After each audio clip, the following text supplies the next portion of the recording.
Hi ಎಳ್ಳಮಾಸಿ special ಹಿಂಡಿ ಪಲ್ಯ ಹೇಗೆ ಮಾಡೋದು ಅಂತ ಹೇಳ್ಕೊಡ್ತೀನಿ ಬನ್ನಿ. ಹಾಗೆ ವಿಡಿಯೋ ಸ್ಕಿಪ್ ಮಾಡದೆ ಪೂರ್ತಿಯಾಗಿ ನೋಡಿ. ಹಾಗೆ ವಿಡಿಯೋ ಇಷ್ಟವಾದರೆ ಲೈಕ್ ಮಾಡಿ ಸಬ್ಸ್ಕ್ರೈಬ್ ಮಾಡಿ. ಬನ್ನಿ ಇವಾಗ ಹಿಂಡಿ ಪಲ್ಯ ಮಾಡಲು ಬೇಕಾಗಿರುವ ಸಾಮಗ್ರಿ ನೋಡೋಣ. ನೋಡಿ, ನಾನು ಇಲ್ಲೊಂದು ಕಟ್ಟು ಸಬ್ಸಿ ಪಲ್ಯ ಕಟ್ ಮಾಡ್ಕೊಂಡು ತೊಳ್ಕೊಂಡು ಇಟ್ಕೊಂಡಿದ್ದೀನಿ. ಹಾಗೆ ಹುರುಳಿ ಮೂಗ್ನಿ 2 ಸಮ ಪ್ರಮಾಣದಲ್ಲಿ ತೊಗೊಂಡಿದ್ದೇನೆ. ಹಾಗೆ ರುಚಿಗೆ ತಕ್ಕಷ್ಟು ಉಪ್ಪು, ರೆಡ್ ಚಿಲ್ಲಿ ಪೌಡ್ರ್ ಅಥವಾ ಖಾರದ ಪುಡಿ, ಎಣ್ಣೆ, 10-12 ಬೆಳ್ಳುಳ್ಳಿ ಹೆಸರು. ಬನ್ನಿ ಇವಾಗ ಹೇಗೆ ಮಾಡೋದು ಅಂತ ನೋಡೋಣ. ನೋಡಿ, ಇವಾಗ ಕುಕ್ಕರ್ಗೆ ಹುರುಳಿ ಮೂಗ್ನಿ ಹಾಕೊಳ್ಳೋಣ. ಚೆನ್ನಾಗಿ 2 ಸಲ ತೊಳ್ಕೊಂಡು ಬರ್ತೇನೆ. ನೋಡಿ, ಇವಾಗ ಚೆನ್ನಾಗಿ ತೊಳ್ಕೊಂಡು ಬಂದಿದ್ದೀನಿ 2 ಸಲ. ಇವಾಗ ನೀರು ಹಾಕೊಳ್ಳೋಣ.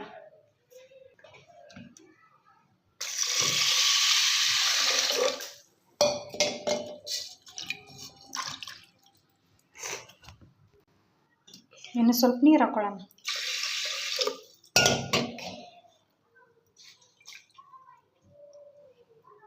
ಈ ಲೈನಿಗಿರ್ಬೇಕು ನೀರು. ಬನ್ನಿ ಇವಾಗ ಕುಕ್ಕರ್ ಕ್ಲೋಸ್ ಮಾಡಿ ಒಂದು 5-6 ವಿಜಿಲ್ ಹೊಡ್ಸೋಣ. ನೋಡಿ, ಇವಾಗ ಒಲೆ ಮೇಲೆ ಕುಕ್ಕರ್ ಇಟ್ಕೊಂಡಿದ್ದೀನಿ. ಇವಾಗ ಗ್ಯಾಸ್ ಹಚ್ಕೊಳ್ಳೋಣ. ಇವಾಗ ಚೆನ್ನಾಗಿ 5-6 ವಿಜಿಲ್ ಹೊಡ್ಸೋಣ. ಬನ್ನಿ ಇವಾಗ 5-6 ವಿಜಿಲ್ ಆಗಿದೆ, ನೋಡೋಣ.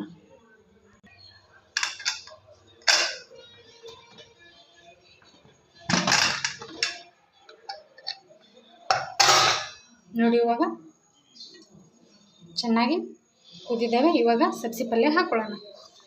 ಹಾಗೆ ಲೈಕ್ ಮಾಡಿ ಸಬ್ಸ್ಕ್ರೈಬ್ ಮಾಡಿ. ಸಬ್ಸಿ ಪಲ್ಯ ಹಾಕ್ಕೊಂಡು ಇನ್ನೂ 2 ವಿಜಿಲ್ ಹೊಡೆಸ್ಕೊಳ್ಳೋಣ. ಇವಾಗ ಮತ್ತೆ ಕುಕ್ಕರ್ ಕ್ಲೋಸ್ ಮಾಡಿಕೊಂಡು 2 ವಿಜಿಲ್ ಹೊಡೆಸ್ಕೊತೀನಿ. ನೋಡಿ, ಇವಾಗ ಕುಕ್ಕರ್ ಕ್ಲೋಸ್ ಮಾಡಿದ್ದೀನಿ. ಇವಾಗ ಗ್ಯಾಸ್ ಹಚ್ಕೊಳ್ಳೋಣ. ಇವಾಗ ಇನ್ನೂ 2 ವಿಜಿಲ್ ಹೊಡೆಸ್ಕೊಳ್ಳೋಣ. ಬನ್ನಿ ಇವಾಗ 2 ವಿಜಿಲ್ ಆಗಿದೆ, ನೋಡೋಣ.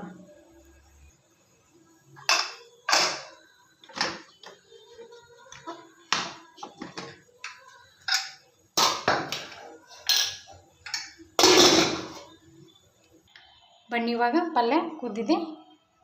ನೋಡಿ, ಪಲ್ಯ ಚೆನ್ನಾಗಿ ಬಂದಿದೆ. ಇವಾಗ ಕೊಟ್ಟಿಟ್ಟಿರೋ ಬೆಳ್ಳುಳ್ಳಿ ಖಾರ ಹಾಕೊಳ್ಳೋಣ.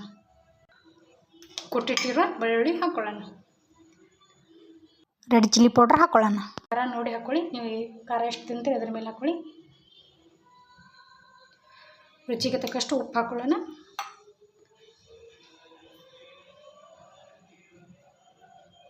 ಎಣ್ಣೆ ಹಾಕೊಳ್ಳೋಣ.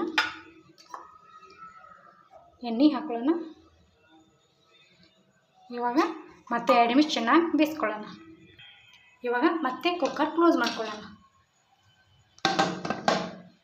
ನೋಡಿ, ಮೇಲ್ಗಡೆ ಸೀಟಿ ತೆಗೆದು 2 ನಿಮಿಷ ಚೆನ್ನಾಗಿ ಬೇಯಿಸ್ಕೊಳ್ಳೋಣ.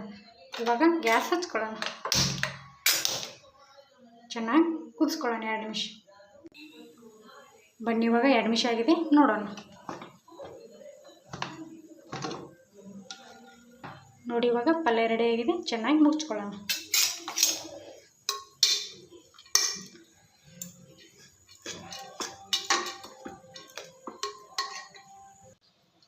ಬನ್ನಿ ಇವಾಗ ಚೆನ್ನಾಗಿ ಮುಚ್ಕೊಳ್ಳೋಣ. ನಿಮಗೆ ಪಲ್ಯ ಗಟ್ಟಿ ಅನ್ನಿಸ್ತಂದ್ರೆ ನೀರು ಕಾಸ್ಕೊಂಡು ಹಾಕ್ಕೋಬೋದು. ನನಗಿದು ಕರೆಕ್ಟ್ ಆಗಿದೆ, ಹಾಗಾಗಿ ನಾನು ನೀರು ಕಾಸ್ಕೊಂಡು ಹಾಕ್ಕೊಳ್ತಿಲ್ಲ. ನೀರು ಕಾಸ್ಕೊಂಡು ಹಾಕ್ಕೊಂಡು ಆದ್ಮೇಲೆ ಉಪ್ಪು ಖಾರ ನೋಡ್ಕೊಳ್ಳಿ. ನೋಡಿ, ಇವಾಗ ಇದು ರೆಡಿ ಆಗಿದೆ. ಚೆನ್ನಾಗಿ ಮುಚ್ಕೊಂಡಿದ್ದೀನಿ. ಒಂದು ಬೌಲಿಗೆ ಸರ್ವ್ ಮಾಡ್ಕೊತೀನಿ. ನೋಡಿ, ಇವಾಗ ಹಿಂಡಿ ಪಲ್ಯ ರೆಡಿಯಾಗಿದೆ. ಇದನ್ನು ನಾವು ರೊಟ್ಟಿ ಜೋಡಿ ತಿನ್ಬೋದು. ನಾನು ಜೋಳದ ರೊಟ್ಟಿ ಮಾಡ್ಕೊಂಡಿದ್ದೆ. ಹಾಗೆ ಸಜ್ಜಿ ರೊಟ್ಟಿ ಜೋಡಿ ತಿನ್ಬೋದು. ಹಾಗೆ ಚಪಾತಿ ಜೋಡಿ ತಿನ್ಬೋದು. ಹಾಗೆ ದಪ್ಪಟ್ಟಿ ಜೋಡಿ ತಿನ್ಬೋದು. ಸೂಪರಾಗಿರುತ್ತೆ. ನೀವು ಕೂಡ ಟ್ರೈ ಮಾಡಿ, ಚೆನ್ನಾಗಿರುತ್ತೆ. Thank you.